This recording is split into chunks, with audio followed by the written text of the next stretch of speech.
Second video personality chapter থেকে। আজকে আমাদের টপিক হচ্ছে ট্রেড থিওরি থেকে, সেটা হচ্ছে ক্যাটলস ট্রেড থিওরি।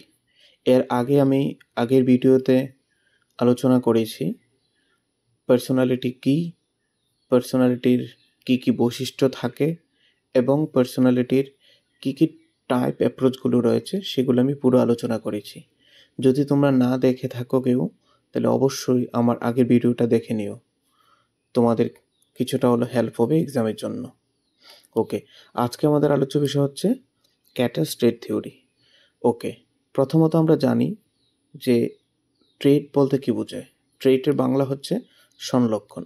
সংলক্ষণ বলতে আমরা সাধারণত যেটা বুঝি সেটা হচ্ছে কি, কিছু গুণ বা কিছু বৈশিষ্ট্য একজন ব্যক্তির বা চারিত্রিক বৈশিষ্ট্য যেটাকে আমরা বলি, এটাকে আমরা সাধারণভাবে সংক্ষেপে বলি সংলক্ষণ। বইয়ের ভাষাতে দেখো অনেক কিছু আছে, বাট আমরা কি করে মনে রাখবো যে আদৌ সংলক্ষণ কি? তাহলে আমরা মনে রাখবো এইভাবে যে সংলক্ষণ হচ্ছে কোনো একটা ব্যক্তির তার যে চারিত্রিক বৈশিষ্ট্য রয়েছে, তার যে গুণ রয়েছে সেগুলো। যেমন আমি বললাম আগের ভিডিওতে যে আমরা আমাদের যারা পারিপার্শ্বিক পরিস্থিতিতে যারা থাকে পারিপার্শ্বিকে, যেমন আমাদের বন্ধুবান্ধব, আত্মীয় স্বজন, পাড়া প্রতিবেশী, আমরা অনেক সময় কী করি যে আমার ওই বন্ধুটা একটু রাগী, আবার আমার ওই বন্ধুটা একটু ভীতু। কেউ আমার এক বন্ধু আছে, ও খুব মানে এনার্জেটিক। তার মানে কি, আমি এক একজনকে এখানে এক একভাবে তাদের চারিত্রিক বৈশিষ্ট্য অনুযায়ী দেখানোর চেষ্টা করছি। এটাকে আমরা কিন্তু বইয়ের বাইরে যদি আমি বলি, এটা হচ্ছে ট্রেড বা সংলক্ষণ। তাহলে ক্যাটল কি বলছে সংলক্ষণ সম্পর্কে? ক্যাটল হচ্ছে এই যে সংলক্ষণ তত্ত্বের একজন বড় সমর্থক। উনি বলছেন যে সংলক্ষণ হলো ব্যক্তিত্বের কাঠামোগত উপাদান। তাহলে সংলক্ষণ কি? ব্যক্তিত্বের একটা কাঠামোগত উপাদান, একটা স্ট্রাকচারাল একটা কম্পোনেন্ট, যার দ্বারা বিভিন্ন পরিস্থিতিতে ব্যক্তির আচরণ সম্পর্কে মন্তব্য করা হয়। এই যে আমি একটু আগে বললাম, যার দ্বারা কি করা হয়, বিভিন্ন পরিস্থিতিতে ব্যক্তির আচরণ সম্পর্কে মন্তব্য করা হয়। মানে একজন ব্যক্তি বিভিন্ন সিচুয়েশনে কিভাবে কি ধরনের বিহেভিয়ার করছে, তার আচরণ দেখে আমরা তাদের যে গুণ বা বৈশিষ্ট্য সেটাকে কিন্তু চিহ্নিত করতে পারি। তাহলে উনি এটাকেই বলেছেন কি, যে সংলক্ষণ। তাহলে আমরা আরেকবার দেখে নিই যে রেমন্ড আরবি ক্যাটল হচ্ছেন এই সংলক্ষণ তত্ত্বের একজন বড় সমর্থক। তার মধ্যে সংলক্ষণ হলো ব্যক্তির কাঠামোগত উপাদান, স্ট্রাকচারাল কিছু কম্পোনেন্ট বা ফ্যাক্টরস, যার দ্বারা কি করা হয়, বিভিন্ন পরিস্থিতিতে ব্যক্তির যে আচরণ সম্পর্কে মন্তব্য করা হয়। তিনি ট্রেড বা সংরক্ষণগুলোকে কয়টি শ্রেণীতে বিভক্ত করেছেন? 4টি শ্রেণীতে বিভক্ত করেছেন। কি? প্রথমত হচ্ছে কমন ট্রেডস, তারপর হচ্ছে unique traits, surface and source trait. তাহলে আমরা মনে রাখবো কি করে এগুলোকে? একটা শর্ট ফর্ম যদি আমরা বানিয়ে নিই, তাহলে আমরা কি দেখতে পাচ্ছি এখানে? দেখো, প্রথমত হচ্ছে common, unique, surface and source. তাহলে আমরা এটাকে করতে পারি SSCU। এটাকে আমরা শর্টকাটে বানিয়ে নিই। প্রথমত ধরো নিয়ে নিলাম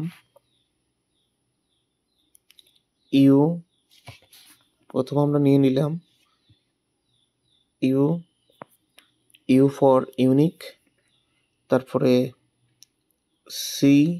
C for common, then UCSS। তাহলে আমরা একটা শর্ট ফর্ম বানিয়ে নিলাম এই ক্যাটলসের 4টে সংলক্ষণকে মনে রাখার জন্য। আমরা কি নিয়ে নিলাম? UCSS। কি নিলাম? UCSS বা UC স্কোয়ার। ওকে, তাহলে রেমন্ড ব্যক্তিত্বের যে সংলক্ষণ তাকে 4টি শ্রেণীতে বিভক্ত করেছেন। সেটা হচ্ছে কমন, একটা হচ্ছে ইউনিক, একটা হচ্ছে সারফেস, আর একটা হচ্ছে last source traits. Common traits হচ্ছে কি মানে সাধারণ সংলক্ষণ। ইউনিক হচ্ছে কি মানে অনন্য কিছু সংলক্ষণ, যেগুলো পার্টিকুলার কিছু ব্যক্তির মধ্যে দেখা যায়, যেগুলো সকলের মধ্যে দেখা যায় না। সারফেস ট্রেটস মানে হচ্ছে কি প্রতীয়মান সংলক্ষণ, মানে যা লক্ষ্য করা যায়। সোর্স ট্রেট হচ্ছে কি উৎস সংলক্ষণ। ওকে, এবার আমরা এক এক করে আলোচনা করব বন্ধুরা। প্রথমত হচ্ছে কি কমন ট্রেটস। কমন ট্রেটস হচ্ছে কি সাধারণ সংলক্ষণ, মানে কতগুলি সংলক্ষণ আছে যা জনসাধারণের মধ্যে ব্যাপকভাবে দেখা যায়, মানে মোটামুটি সকল মানুষের মধ্যেই মানে কম কম বেশি এগুলো দেখা যায় কমন ট্রেটসগুলো। যেমন সততা, সততা অনেক অনেক লোকের মধ্যেই দেখা যায়। আক্রমণ ধর্মিতা এবং কি সহযোগিতার যে মনোভাব, মানে অন্যকে সহযোগিতা করা, এইগুলো কিন্তু স্বাভাবিকভাবে আমরা মোটামুটি মানুষের মধ্যে দেখে থাকি। মানে এগুলো যদি আমরা অ্যানালাইসিস করি যে এগুলো একটা কমন বিষয়, মোটামুটি মানুষের মধ্যে থাকেই। ক্লিয়ার? তাহলে আক্রমণ ধর্মিতা মানে কি অন্যকে মানে আক্রমণ করা বলতে এখানে বোঝাচ্ছে আক্রমণ ধর্মিতা মানে একটু এদের মধ্যে কি থাকে, মানে আক্রমণ ধর্মিতাও বলতে মানে ছোটখাটো বিষয়কে নিয়েও অনেক অনেক সময় দেখা যায় কি মানে বড় আকার ধারণ করার যে একটা মানে মানসিক প্রবণতা, এটাও কিন্তু কিছু কিছু মানুষের মধ্যে দেখা যায়। ওকে, তাহলে আমরা কি দেখলাম? কমন ট্রেটস হচ্ছে সাধারণ সংলক্ষণ, যেগুলো জনসাধারণের মধ্যে কি দেখা যায় ব্যাপকভাবে দেখা যায়। আর সাধারণ সংলক্ষণের কি কি এক্সাম্পল নিলাম?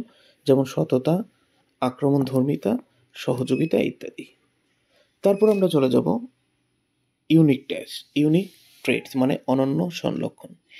এই সংলক্ষণগুলো বিশেষ বিশেষ ব্যক্তির মধ্যে লক্ষ্য করা যায়।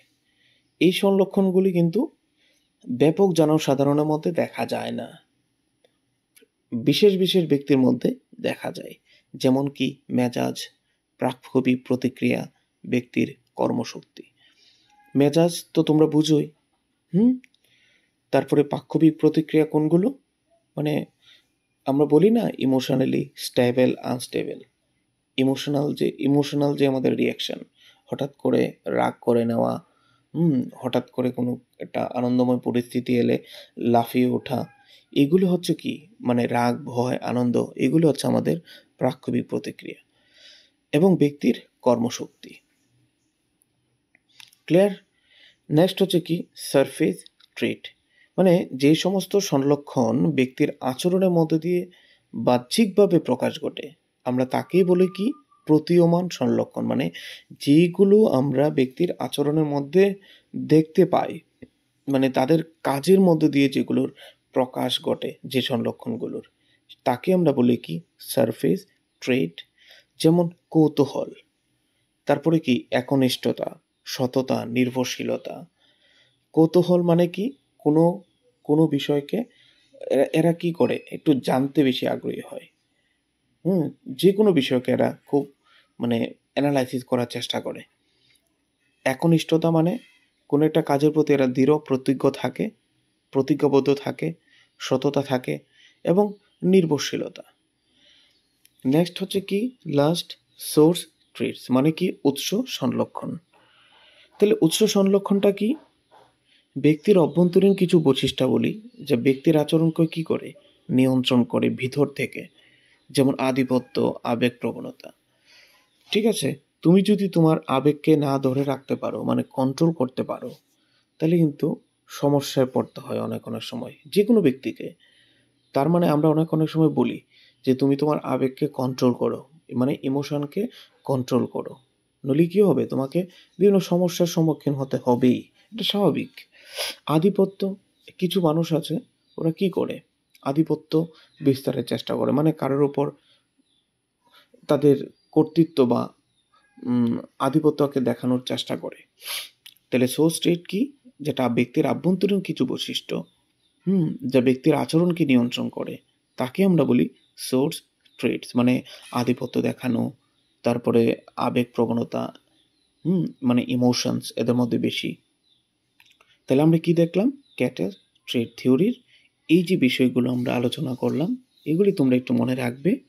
বিশেষ করে কয় ধরনের ট্রেডসের কথা বলেছেন এবং এই ট্রেডসগুলি সংক্ষেপে আদৌ কী বোঝায় এবং তার কি আমি এক্সাম্পল নিয়েছি, এগুলো যদি তোমরা একটু দেখে নিতে পারো, তাহলে তোমাদের এক্সামের জন্য আশা করি মানে কাজ হয়ে যাবে জাস্ট এগুলো দেখে নিলে। সমস্ত কিছু তো আর দরকার পড়ে না, বাট ছোট ছোট কিছু ইনফরমেশন এগুলো যদি তোমরা একটু ফোকাস করো, তাহলে অবশ্যই তোমাদের এক্সামে হেল্প হবে। ধন্যবাদ। ভিডিওটা সবাই দেখবে এবং কমেন্ট করবে তোমরা যে আদৌ কি তোমরা বুঝতে পারছো কিনা আমার ক্লাস। যদি না বুঝে থাকো তাহলে অবশ্যই কমেন্টে জানাবে। আমি চাইবো তোমরা যেভাবে বুঝো সেভাবে বোঝানোর। ঠিক আছে? আমি আশা রাখছি তোমরা অবশ্যই লাইক, কমেন্ট এবং শেয়ার করবে তোমাদের বন্ধু-বান্ধবের মাঝে। তবে আমার পরিশ্রমটা কিন্তু সার্থক হবে। ধন্যবাদ।